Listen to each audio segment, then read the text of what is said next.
Subject: Staff Sergeant Power. Species: Human. Description: Mammalian humanoid, no tail, 6'2", 1.87 meter average height. 185 pounds, 84 kilogram average weight. 170-year life expectancy. Ship: USS Liberty. Location: Tanar, plentiful harvest. I hate this fucking planet, Private First Class Prince said over comms. I immediately turned to him and gave him the sign to shut the fuck up. Comm security was a priority on this assignment. The Gaunt insurrectionists may have contractors, and if they do, the boot had just given them our position. He winced and signaled his understanding. Brent's the only Gaunt on my squad, but not the only boot. We were down to 8, but got enough fresh graduates to fill our ranks back up to the classic 13-man model. 10 humans, 1 Gaunt, 1 Alamari, and the stereotypical Nuknu medic. All 5 of the replacements are PFCs, which doesn't bode well for my mental health. Mental health is a luxury in the Marine Corps, though. The humans on my squad are myself, Private First Class Boyle, PFC Reinhardt, PFC Johns, PFC Rogers, Lance Corporal Hicks, Lance Corporal Livingstone, Lance Corporal Hart, Corporal Chang, and Sergeant Gruff. The Alamari is Sergeant Entor Nathalogi, Int for short. The Nugnu is Corpsman Yunk. Int, Yunk, and Gruff have been on the squad nearly as long as I had. Squad 1, 128 Battalion, 13th Marine Regiment. We've been in the shit since the insurrectionist coup attempt. From planet to planet, we've been fighting them, digging them out of caves and freeing the locals from their terrorist tactics. Early on, we even had some boarding action. Looking around this backwater planet in the Hran system, I sorely missed the boarding. Each squad has 3 fire teams and 1 medic. I lead Fire Team Alpha, Gruff leads Bravo, and Int leads Charlie. Squads are normally led by a lieutenant, who also leads Fire Team Alpha. Things get complicated once you hit the grinder, though. Our lieutenant, First Lieutenant Harold Rigson, had been hit by an anti-armor grenade about 6 months back. He should have been dead immediately, but the Guardian suit kept him alive long enough that no amount of counselling will ever get his death out of my head. Ribs splayed open like fingers. Lungs. God. The Corpsmen are known as the Angels of Death, and that day had demonstrated why perfectly. Yonk had held Rickson's hand as he turned off the life support on his suit. From that moment on, I was in charge. Command had not seen fit to grant us a spare officer, so it was up to me to lead these shitheads into the fire and try to make sure they make it back out in a big enough piece to continue to the next fire. After a week of on-base leave, we got 5 new PFCs to fill our ranks. These privates were running me ragged, though. I sent them a knife hand and gestured for them to increase their spacing. They signalled understanding and complied. Dumbasses. It's instinct to stay close to each other, but it's an instinct that's better served in cattle. I felt sorry for Gruff. His entire team was now made of boots. He jokes that it's what he gets for surviving. Griping aside, though, things could be worse. At least the recruits are trained, for the most part. Not like the Gaunt regimentals we had to serve with earlier on in this war. They didn't even have the excuse of being new to the job. The training makes all the difference. Marine Corps training is the most grueling in all the galaxy. Probably. I had heard that we had made first contact with some new aliens, and I don't know about their training. It's pretty unlikely that it's tougher, though. We go through 8 months of basic training on Hellworld, then even more training depending on our MOS. As infantry, we go through a full 14 months of training, minimum. Other specialties get to go to different planets to train, but we grunts stay on Hellworld. If you're one of the Gen-Outs, like me, you have to go through 18 months of training in genetic therapy. There are a lot of reasons to get the gene therapy. First, it allows you to use the advanced Guardian armor, which increases strength and speed by a lot. Second, it helps you be absolutely jacked and tall as all hell. I'm 7'3", and on the shorter side of the Gen-Outs. I'm also more ripped than I've ever been, even when I was bodybuilding as a teen. Third, you get higher pay, lifetime pay and benefits, and more career prospects when you retire from the Corps. Seriously, if you're a Gen-Out with a brain, the sky's the limit. Even with a dishonorable discharge, you've got more career prospects than a civilian who hasn't had the therapy. Considering how difficult it is to get the therapy outside of the armed forces is a pretty distinct advantage. One that I am not dumb enough to turn down. There are 2 catches though. You have to join infantry for 10 years, and it can kill you. The training for infantry is as intensive as it is long. The first month deprives a recruit of sleep to ensure they sleep when they're told to. Months 2 through 4 are disciplinary training. Drill, formation, call and response, and even how to shave, eat, shower and shit like a Marine. 5 through 6 is weapons theory. 7 through 8 is weapons practical. You learn what the guns do, and then how to make them do it. For infantry, 9 through 11 is tactical theory, and 12 through 13 is tactical practical. Squad formations, camouflage, enfilade, defilade, and the military crest are all covered and practiced. They don't cover proper spacing for some fucking reason. Month 14 is the crucible and then graduation. From then on, you're a Marine. Months 15 through 18 are only for gen-outs. The first 2 weeks are the actual gene therapy, genetically altering you until you're what most species would consider a super soldier. You get over that particular fantasy the first time you do CQC with a Gaunt, though. The next 2 weeks are learning how to move again with your new body. Breaking cups and doors is common. The next month is physical training to get the most out of the genetic alterations. The last 2 months are learning to utilize the advanced Guardian armor. Persons other than the Grunt do a more condensed version of infantry training before they go off to learn their real jobs. They learn the same things we do, but not as in-depth. A prime example is that POGs aren't trained on sidearms. They also don't know how to defend against a breach and clear. Despite my disdain for the boots in my squad, I'm still glad they aren't POGs. The ground crunched to signify a change in the terrain. Tanara is a gaunt farming world with rock deserts scattered throughout the otherwise temperate terrain. Of course it's got jungles and arctic zones and shit like that, but the grasslands and deserts are the only thing I've seen on this shithole. Int says that the rocks are the precursors of sand, but I ain't a geologist. All I know is that somewhere in this pebble pile is a cave that's acting as a base of operations for a particularly nasty set of dog tars that need to be put down. And they're ready for us. I was tempted to do a weapons check, but I'd already done one before we set out, and I wasn't about to let them catch me with my pants down. I hefted the C21B to the ready position, and double-checked the safety. Weapons have to be condition 0 on patrol, but sometimes the movement of the rifle can flat-finger the switch. It only takes a tenth of a second to fix, but a tenth of a second is the difference between who shoots first. I glanced around, making sure everyone was covering their sectors. The boots were sulking, but otherwise doing their jobs. Good. I heard a soft bing from my helmet, and felt a soft jab in my lower lip. Chow time. As I chewed the nutrition stick, I thought about how grateful I was for the notification. Without it, I would have jumped. Being poked in the face will do that to you. I took a sip from my helmet straw as I finished the chow. The nutrition sticks are an important part of a Marine's balanced diet. They'll keep you going for up to a month without an actual meal. A month and a half for gen-outs. A lot of Marines would rather starve to death. The sticks taste terrible and have a waxy texture that sticks to your teeth. There have been many attempts to make them more palatable, but it usually ends up with a new terrible taste and the same nasty texture. The taste is like ramen that's been cooked and dried several times with way too much salt and sugar and some sort of chemical compound, like bleach or something.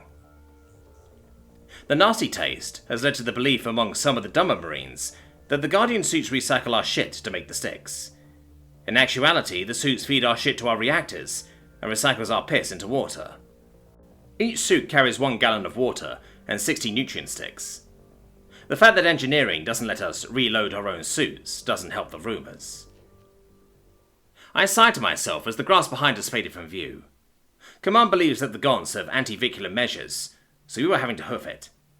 I'm of the firm belief that this is a managerial overthink, but it's not like I can bitch about it to my squad.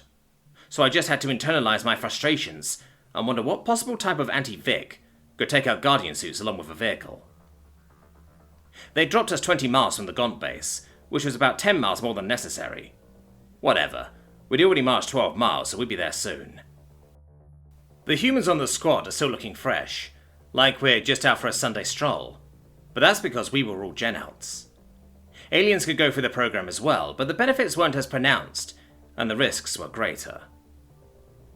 Int, Yunk, and Brint are looking tired. The only reason they made it this far is because of their guardian suits.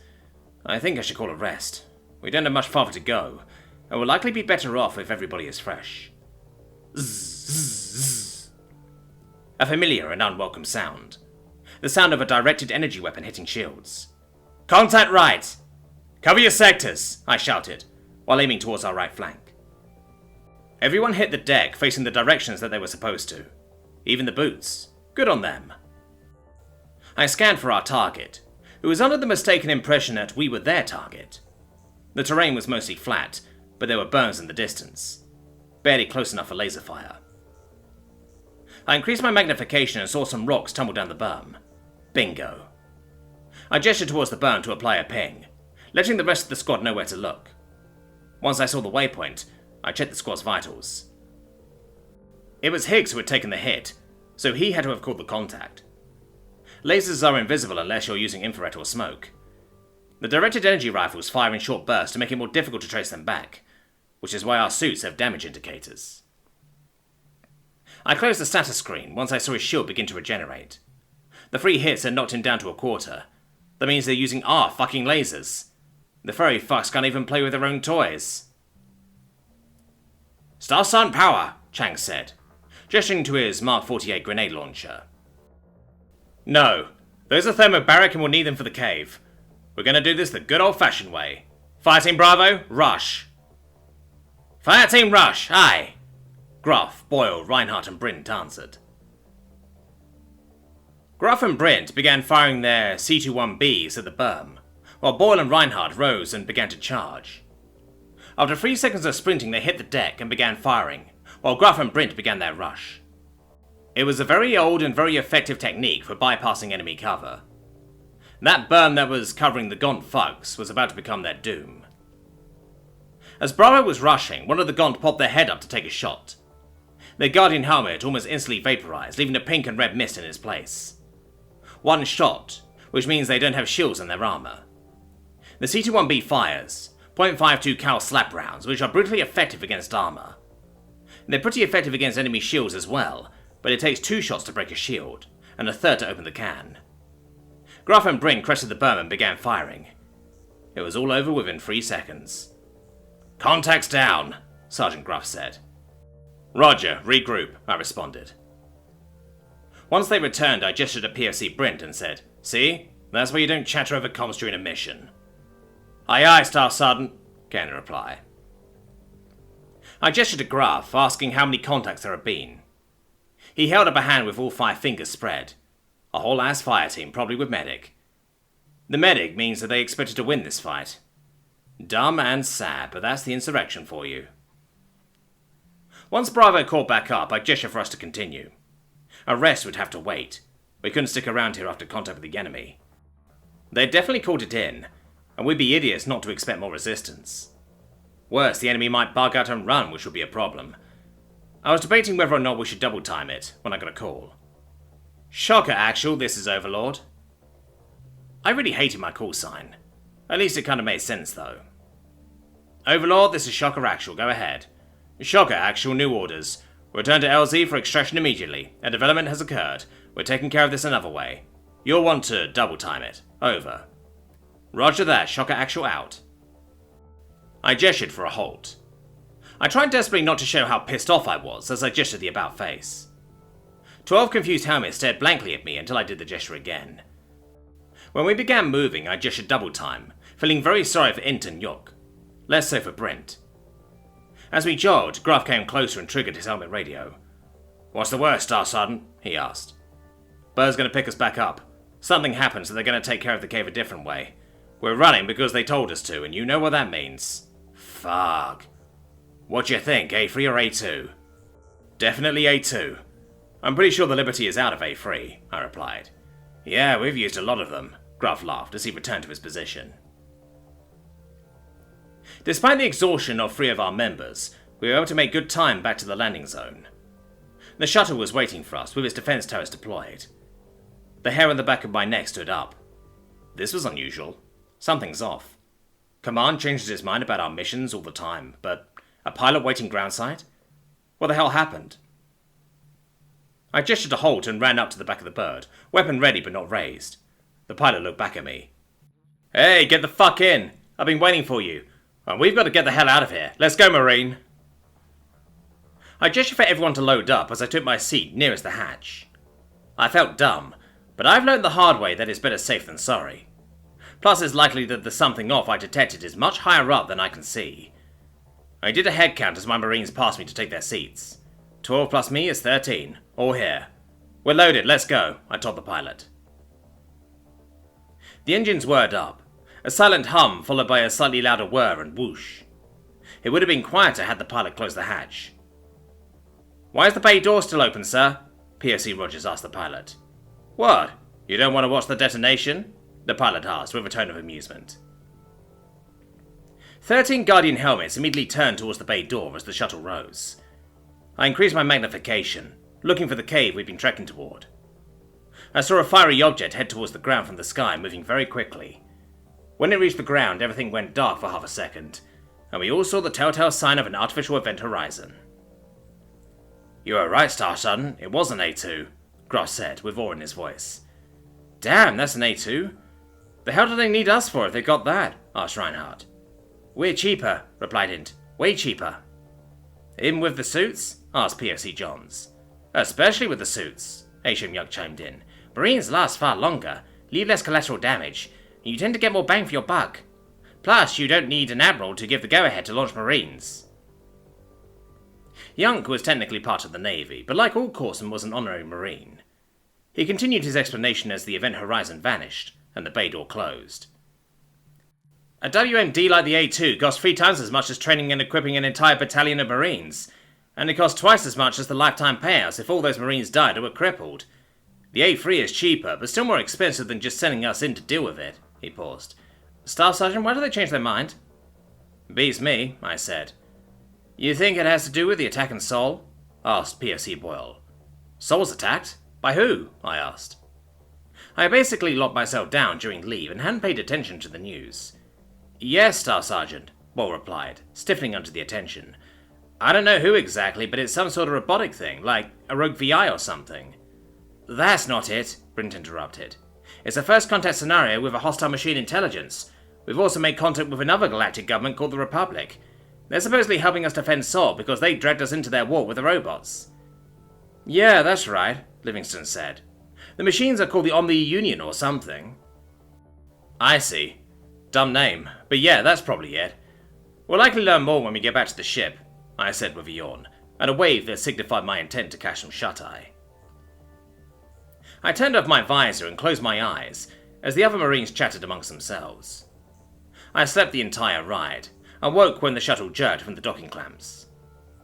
When I turned my visor back on, I saw that Gruff was the only Marine awake. He nodded to me and I gestured a shh. I keyed my comms. Rise and shine, Marines, we've arrived at the blessed landing deck of the USSS Liberty. Every one of the POCs nearly jumped out of their suits, but the non-coms were nonplussed. They were used to my antics, not that it spoiled my fun at all. 5 more minutes, Staff Sergeant, Corporal Chang said. Abso-fucking-lutely not, Chang. Get your ass out of my shuttle and stow your gear, I said, kicking his boot. I chased the Marines off the shuttle, smacking helmets and shouting the entire way. As I followed them down the gangway, I spotted our platoon leader and company commander waiting for us. Shit. All 13 of us stopped and saluted. As you were, Marines, Captain Michaels said as he returned our salute. You all go get some chow or something. Staff Sergeant Power, at work, please. Lieutenant Vasquez also returned our salute. My Marines walked away, each of them looking back at me. I could tell they were wondering if I had got into trouble or something. So was I, for that matter. It's not as if you find yourself talking to the company CEO as a squad leader, for any other reason very often. Don't worry, Staff Sergeant, you're not in any trouble, Captain Michaels said with a knowing smile. We've got a special operation. Lieutenant? Yes, sir. Power? Your squad is to report to the command room at 0800 tomorrow for a briefing. I want a gear check done tonight. Everything needs to be cleaned and reloaded ASAP, Vasquez said. Aye, aye, sir. Excellent, as you were. I saluted once more, and after returning my salute, the 2 officers turned away. I felt like I dodged a bullet only to land on a grenade. I tried to catch up to my squad and pass along the word. After saying, "I don't know," to a bunch of questions, I found myself alone with my thoughts. Special operation? How did the big green dick plan on fucking us this time?